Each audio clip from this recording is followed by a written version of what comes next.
To be honest, this is probably going to be and I'm going to say this at this table, the most pro-black president that we've had in our lifetime.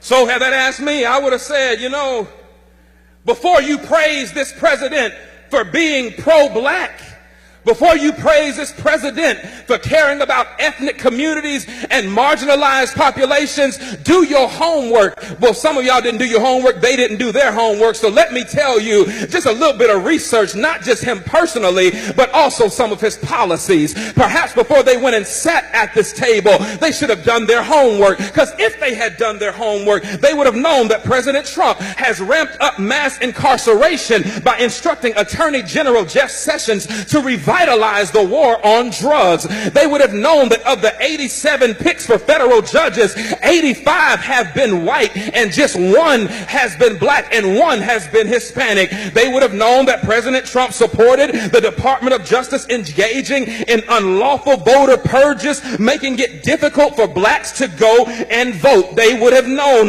that Trump is ending protection for predatory lenders, which disproportionately harm black people. They would have known that he is ignoring the affordable housing crisis by ordering HUD to triple the rents of poor tenants in public housing, which mostly affect black people. Do your homework. They would have known that he is proposing cutting $200 billion over the next 10 years from supplemental nutrition assistance programs that will bring more hunger in black and brown communities. They would have known that Trump is worsening the health of black communities through environmental deregulation, which disproportionately harms black people through exposure to pollution. Now, that's just a few on the policy side, but you don't have to go too far to ask what about him personally would make me know that he is not pro-black. I'm glad you asked, because in 1970, Trump's real estate company tried to avoid renting apartments to black tenants and gave preferential treatment to white tenants. He began his 2016 presidential campaign with a speech disparaging Mexican immigrants as criminals and rapists. Y'all remember that? In 2016, he said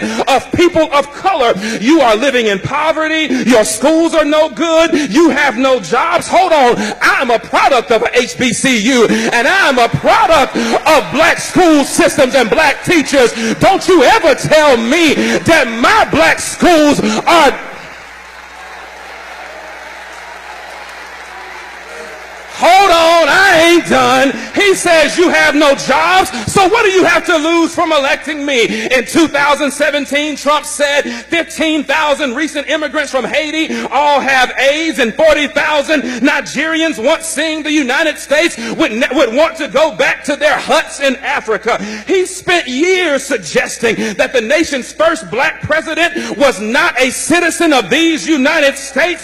He called Puerto Ricans who's criticized his administration's response to Hurricane Maria. He called them politically motivated ingrates.